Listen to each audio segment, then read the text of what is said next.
आंख दुखने और लाली के लिए अफीम, फिटकरी, रसौत और गोंद का प्लास्टर दुखती आंख की कनपटी पर लगाएं। खट्टे अनार का रस 1 तोला, मिश्री 3 माशे मिलाकर 2-2 बूंद दोनों समय आंखों में डालें। सरस के बीज 1 तोला, मिश्री 1 तोला पीसकर 3 माशे शहद मिलाकर चाटें। रसौत और छोटी हड़ घिस कर लगाएं। आंख और दिमाग की कमजोरी दूर करने के लिए त्रिफला पाक और आंवला पाक। पहला, त्रिफला पाक।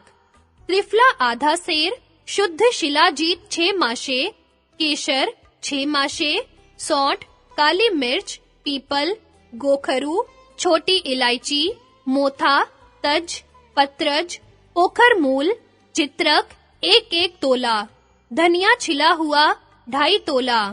विधि: त्रिफले को कूट कपड़ छान करके आधा सेर पानी में भिगो देना चाहिए। जब त्रिफला पानी में भीगकर भली प्रकार फूल जाए, तब पाव भर गाय के घी में मंदी आंच पर कड़ाही में भून लिया जाए। कड़ाही को नीचे उतार कर रख लिया जाए। 1 सेर मिश्री की चाशनी बनाकर शुद्ध शिलाजीत से लेकर धनिया तक की चीजें जो पहले कूट कपड़ छान करके रखी थी, चाशनी में त्रिफला मिलाने के पश्चात डालकर भली प्रकार मिला ली जाएं। जब अच्छी तरह मिल जाएं, तब पाव भर शहद मिला दिया जाए। बस त्रिफला पाक तैयार हो जाएगा। 1-1 तोला सुबह और शाम या अपनी शक्ति अनुसार केवल एक ही समय 1 तोला गरम किए हुए दूध के साथ सेवन करें। यह त्रिफला पाक नेत्र की ज्योति और दिमाग की कमजोरी और प्रमेह के लिए लाभदायक है। आंवला पाक। आंवला चूर्ण 40 तोला, मिश्री 4 सेर, सौंठ 4 तोला, पीपल 4 तोला, सफेद जीरा 4 तोला, धनिया 2 तोला, छोटी इलायची 2 तोला, तेजपात 2 तोला, काली मिर्च 2 तोला, दालचीनी 2 तोला, चांदी के वर्क 25 नग। विधि: आधा सेर आंवले का चूर्ण कपड़ छान करके 5 सेर गाय के शुद्ध दूध में भिगो दें। फिर भली प्रकार फूल जाने पर उस आंवले मिले हुए दूध का कलईदार बर्तन या कड़ाही में मावा बना लिया जाए। फिर कड़ाही नीचे उतारकर उसमें 4 सेर मिश्री की कुछ ढीली बनी हुई चाशनी मिला दो। इसके पश्चात सौंठ से दालचीनी तक की चीजें कूट छान कर कड़ाही में मिला दो। फिर चांदी के वर्क मिला दो। ज्यादा गर्म चाशनी में नहीं मिलाना चाहिए। बस आंवला पाक तैयार हो गया। 1 तोला सुबह और 1 तोला शाम को सेवन करें। आंख की ज्योति बढ़ाने तथा सब प्रकार के विकारों को दूर करने के लिए साधुओं का एक अति उत्तम अनुभूत सुरमा। भीमसेनी कपूर 2 तोला, रस कपूर 2 तोला, बीकानेरी मिश्री 8 तोला, 2 छोटे अंदर से कलई किए हुए भगोने अथवा ऐसे ही कोई अन्य 2 बर्तन कलई के लें। उनमें से एक में मिश्री को दरदरी कर उसके अंदर रस कपूर और भीमसेनी सुरमा दरदरा पीस कर रख दें। उसके अंदर दूसरा भगोना रख कर दोनों के जोड़ों को खूब अच्छी तरह से कपड़े और मुल्तानी मिट्टी से संपुट कर दें। एक छोटा सा चूल्हा बनाकर उसके अंदर एक बड़े मिट्टी के दीपक में सरसों का तेल डालकर खूब मोटी बत्ती जलाएं। चूल्हे के ऊपर संपुट किए हुए भगोनों को इस प्रकार रखें कि नीचे के भगोने के तले में उस दीपक की आंच अच्छी तरह लगती रहे। हर 15 मिनट के बाद बत्ती का गुल काटते रहें और भगोने के तले में जमते हुए कालिक को हटाते रहें, जिससे दीपक की आंच भली प्रकार अपना कार्य कर सके। इस प्रकार 17 घंटे आंच देते रहें। उसके पश्चात उतारकर ठंडे होने पर ऊपर के भगोनों में जो रस कपूर और भीमसेनी कपूर उड़कर जम गया हो, उसको खुरचकर एक साफ शीशी में रख लें। उसमें बहुत थोड़ा सलाई की नोक में लेकर आंख में लगाएं। सूजाक और दमे के रोग में भी इसके 2 चावल मलाई या मक्खन के साथ खाना बहुत लाभदायक है। कान का दर्द। लहसुन का रस 2.5 तोला, अफीम 2 रत्ती, 10 तोले सरसों या तिल के तेल में पकाकर छानकर कान में डालें। गेंदे के फूल का रस कान में डालें अथवा गोमूत्र कान में डालें। मुंह के छाले। तरबूज के छिलके जलाकर लगाएं।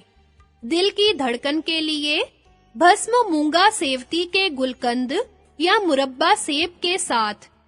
पागलपन या उन्माद की अद्भुत दवा।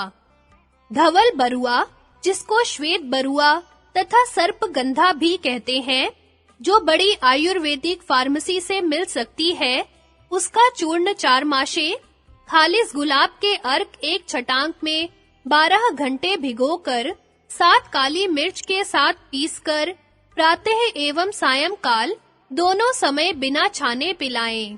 खटाई, लाल मिर्च, गुड़, तेल और गर्म खुश्क चीजों का सख्त परहेज। घी, दूध, मक्खन, मलाई अधिक से अधिक मात्रा में। कई बड़ी फार्मेसियों में इसकी गोलियां सरपना पिल नाम से बनाई जाने लगी हैं। नींद का न आना।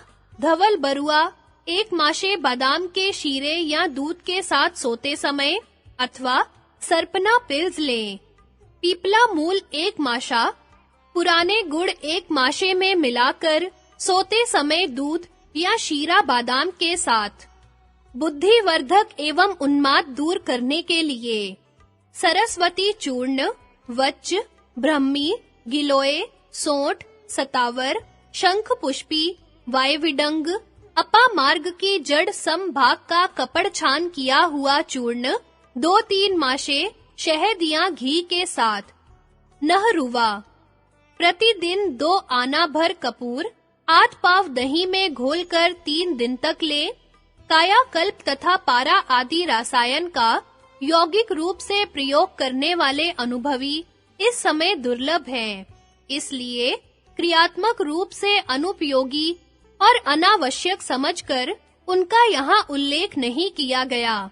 यहाँ साधकों तथा पाठकों के हितार्थ केवल पारा बांधने की एक अनुभूत सरल और गोपनीय विधि लिखी जाती है। पारा बांधना। पारा 1 तोला, नीला थोथा अर्थात तूतिया 1 तोला। नीला थोथा को पीसकर आधा कड़ाही में रख दें। उसके ऊपर पारा रखकर बाकी आधा तूतिया रख दें। 2 छटांग पानी उसमें डालकर कड़ाही को तेज आंच पर रख दें। नीम की लकड़ी से उसको इस प्रकार घोटें जिस प्रकार हलवा को कड़छी से घोंटते हैं। पानी जल जाने पर कड़ाही को तुरंत नीचे उतार ले और दूसरे शुद्ध पानी से धो डाले। तत्पश्चात अंगुलियों से पारे को इकट्ठा करके गोलियां बना ले। 4-5 घंटे पश्चात पारा धातु जैसा सख्त हो जाएगा। शीशे के गिलास और कटोरे के अंदर इस मुलायम पारे को लपेटने से पारे के गिलास और कटोरे भी बन सकते हैं, जिनका दूध आदि पीने के कार्य में प्रयोग किया जा सकता है। किंतु ये बर्तन बहुत भारी होंगे। पारे को पहले नींबू के रस या सेंधा नमक में खरल करके तह किए हुए कपड़े में छान लेना चाहिए। इसी से वह शुद्ध हो जाएगा। यह प्रकरण हमने आवश्यकता अनुसार काम निकालने और जानकारी के उद्देश्य से दिया है। साधकों की केवल औषधि आदि शारीरिक बातों में ही अधिक प्रवृत्ति न होनी चाहिए। इति पातंजल योग प्रदीपे द्वितीयः साधन पादः समाप्तः।